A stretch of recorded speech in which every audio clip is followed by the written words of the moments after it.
thunder of jets in an open sky, a streak of gray, and a cheerful...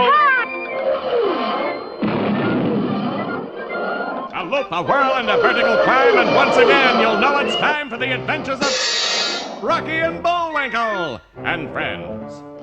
Starring that supersonic speedster, Rocket J. Squirrel, with his pal Bullwinkle the Moose, and a host of others. Hurry, Bullwinkle! The show's about to start! I'm coming as fast as I can. Wave to the people! Yay! Now what are you doing? Signing autographs. Let's see. John Smith. But your name is Bullwinkle! I know, but that's hard to spell.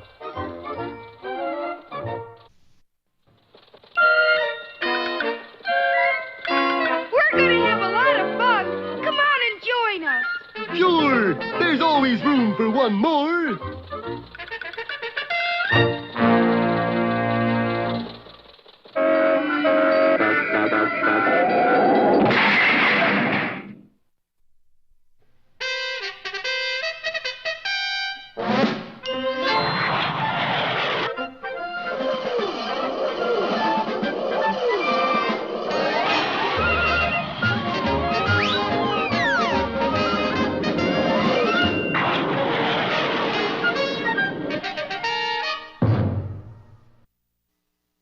Well, in the Battle of the Box Tops, it looks as if the first round goes to Boris Badenov, for he has succeeded in dumping thousands of counterfeit box tops on the market, cleaning the premiums out of store after store.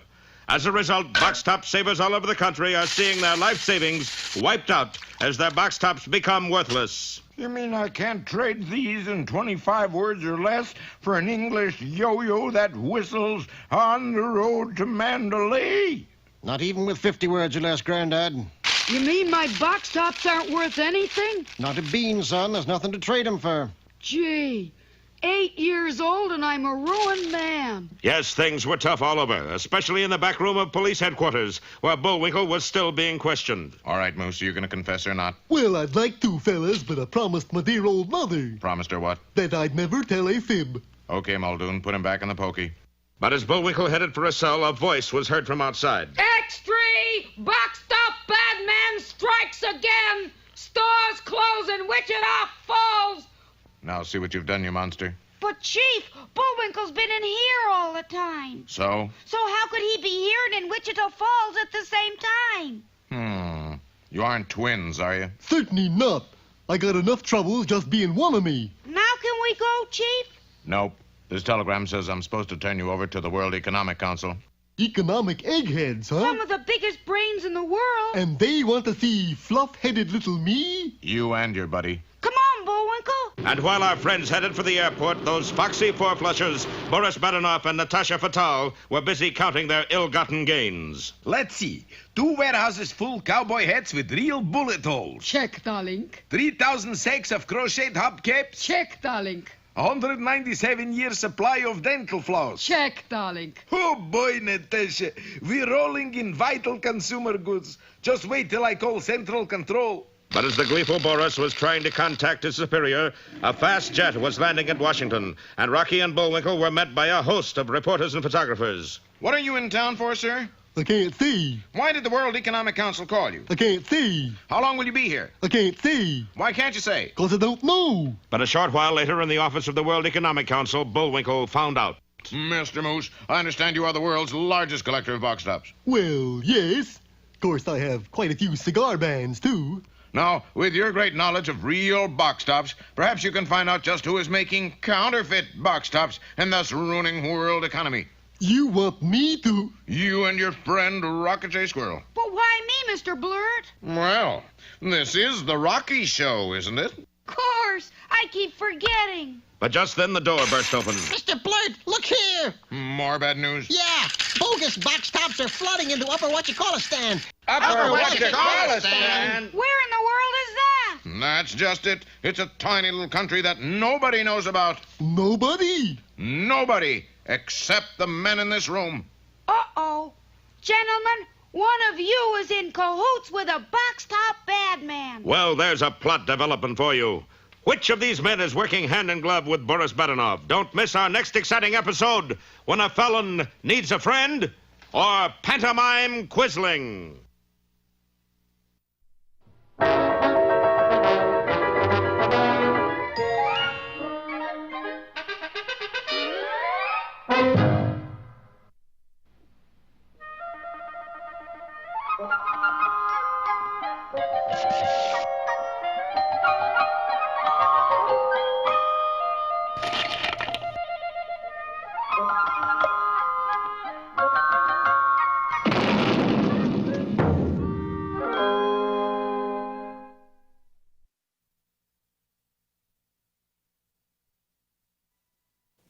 Once upon a time, there was a beautiful but wicked queen. This queen would stand before her mirror for hours admiring herself.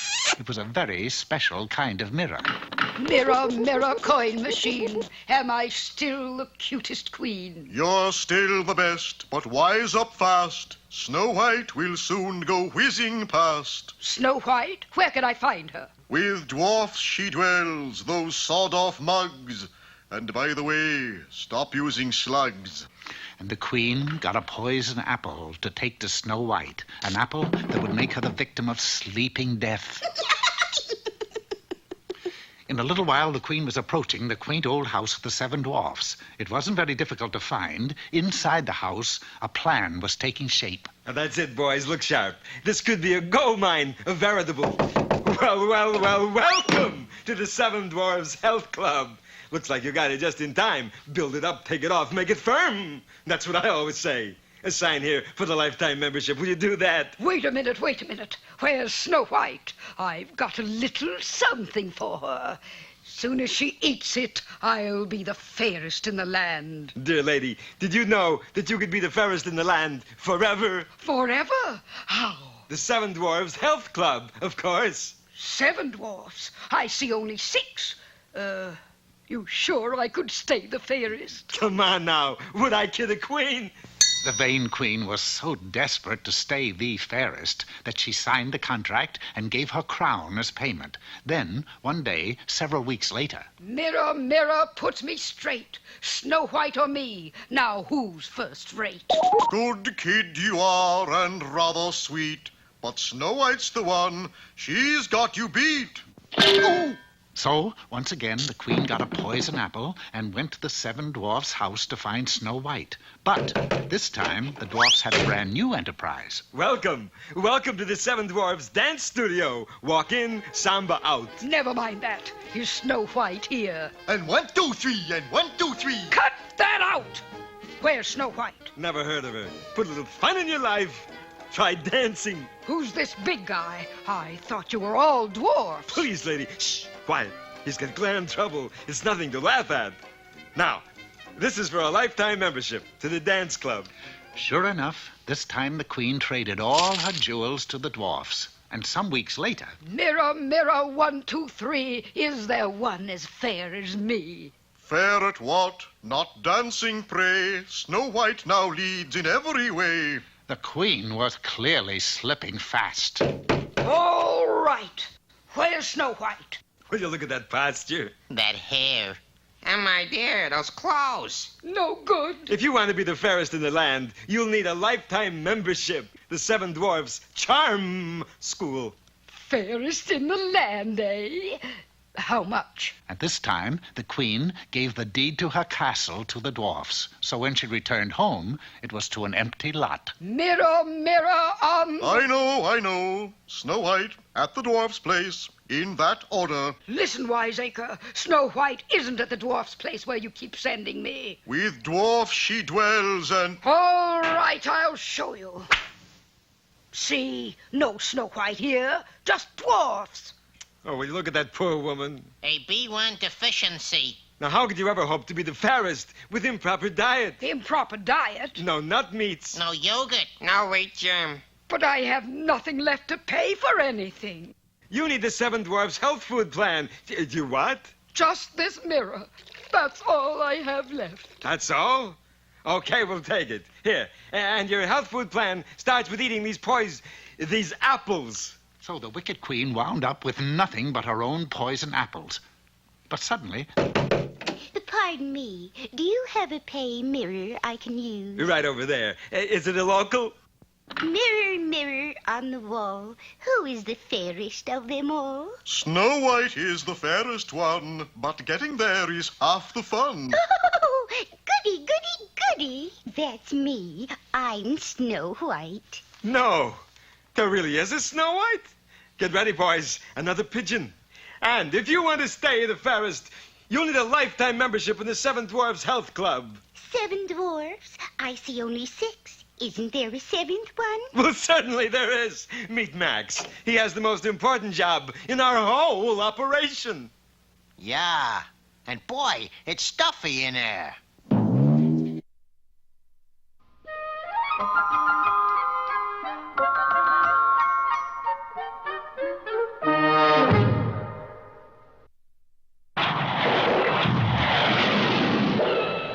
Private Bullwinkle, sir, with a message. Just in time. Is it important? Is it? Just look. Time now for the biggest thinker of them all, Mr. Know-It-All. Hello, America! Today's mental fire drill comes under the heading of How to be a Cowpuncher without getting hit back. The simplest way of learning how to punch cows is to join a cattle drive. The person who does the hiring is called a 5-man, which is a 4-man who got promoted. You with the built-in chaps. It's beddy by time for cattle. You stand guard. You got gun? Sure, right here. Tell me, why you got hot water bottle on gun? It's a sick shooter. Not feeling good, huh? Does it shoot? Does it shoot? Now look what you done. Cattle are stampeding. Never fear, I shall stop them. How do you stop 5,000 fear-crazed beasts? By holding up 5 fear-crazed fingers and saying, whoa! That's very good. How do you get them started again? Oh, by saying, giddy up. After serving his apprenticeship, the full-fledged cowboy now puts his knowledge to use by joining a rodeo, or radio, they're both correct. And the winner of the Bronco busting event is Mr. Know-It-All. Golly, Mr. Know-It-All, you sure can ride. Yeah, you're only supposed to stay on 10 seconds. I've been on this critter 10 hours. How do you manage to stay on him so long? Very simple. I got a pocket full of dimes.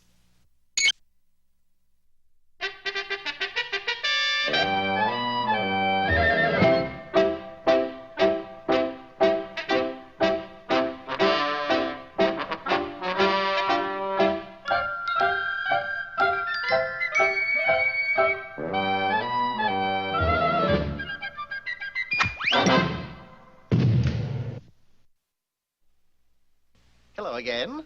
Peabody, Sherman, and Sherman here. 2 Shermans, Mr. Peabody? 2 Shermans, Sherman. Yourself and the gentleman who made the historic march from Atlanta to the sea, General William Tecumseh Sherman. The time? November 1864. And the place? A dusty road in Georgia. The Wayback Machine responded beautifully, and in no time at all, Sherman and I were standing in line with 70,000 Union soldiers. This is downright disgraceful. Trouble, General? You bet there's trouble, Sonny. I gotta get to the sea. The albacore are running. What's preventing you from marching, General? That pesky bridge over there.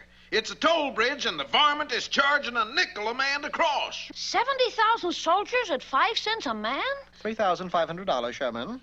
Sorry, mister, but no one crosses without paying me a nickel. Of course, that's today. Tomorrow's different. Different? In what way? Why, it's Free Bridge Day in Georgia.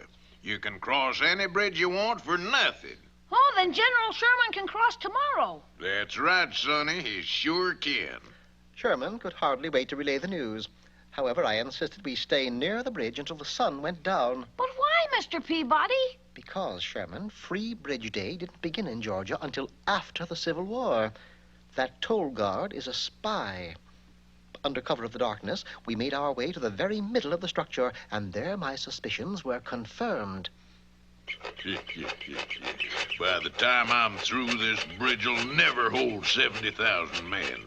Sherman will reach the sea all right, but he'll be floating, not marching. You are right, Mr. Peabody. I'm always right, Sherman. Now, we'll inform the general of this.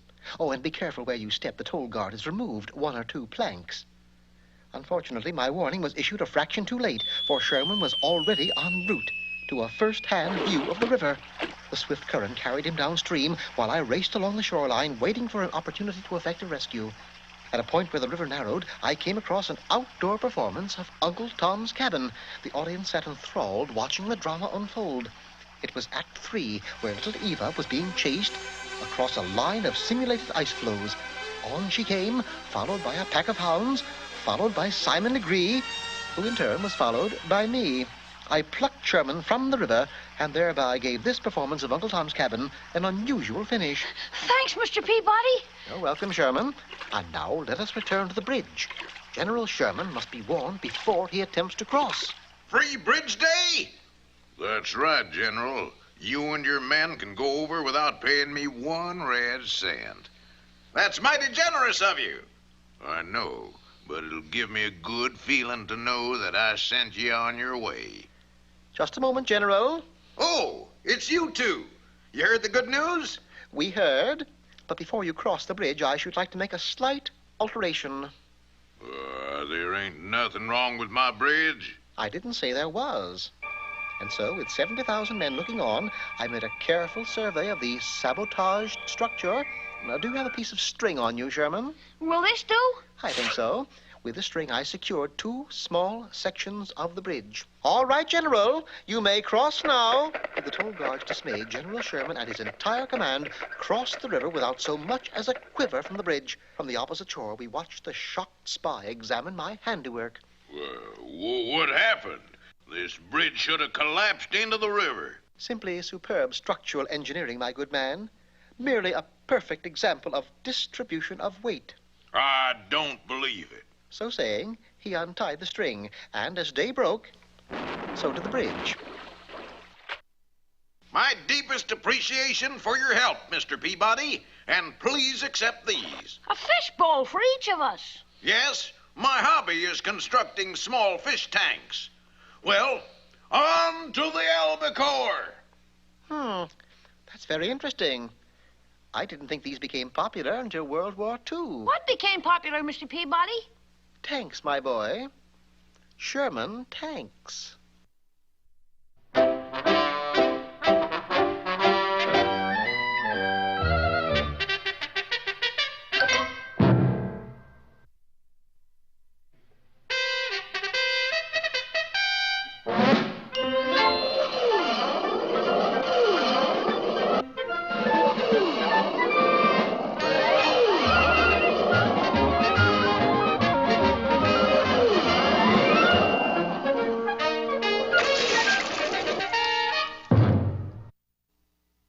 Last time, you remember, Rocky dropped a bombshell into the meeting of the World Economic Council when he told its members... Gentlemen, one of you is in cahoots with a box-top bad man. Impossible. I think he's right. Was is cahoots? Look, if phony box tops are showing up in what you call us down... And they are. And if nobody even knows where it is except you people... And they don't. Then, ergo, one of you must be sending the counterfeit box tops there. Brilliant deduction. Magnifique. What a brain. And he's my buddy. We must find out which one of us it is.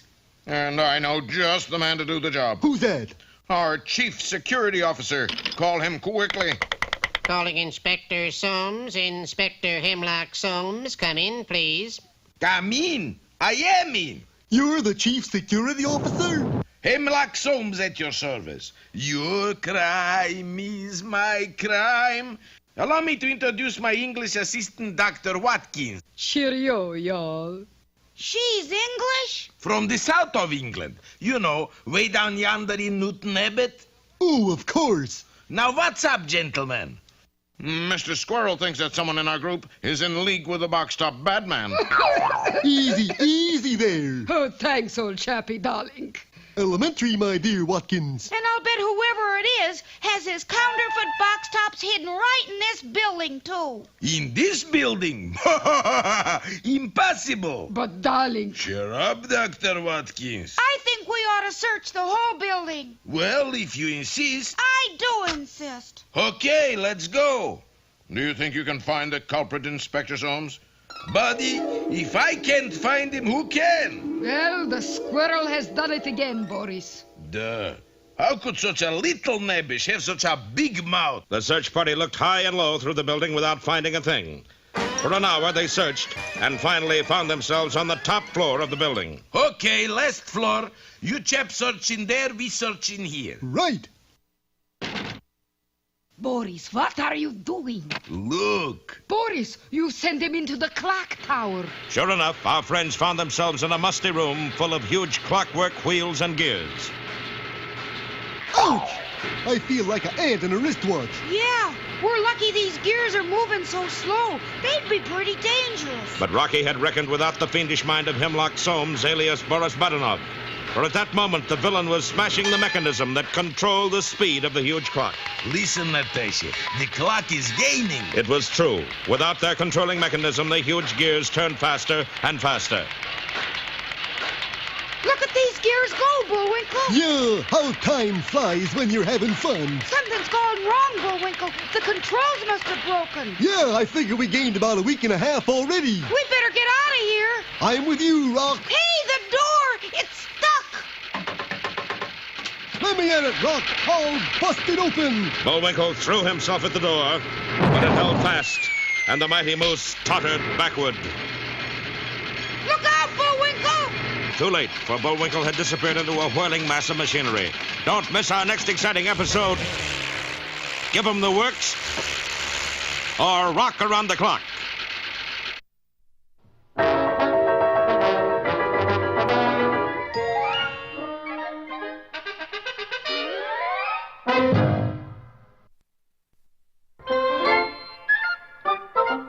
Well, it looks as if our time has just about run out.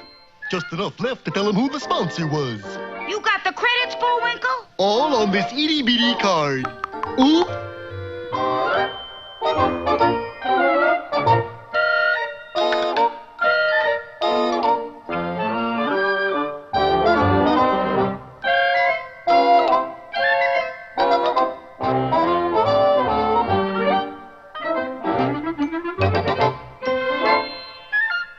We're late again, Bullwinkle. Right.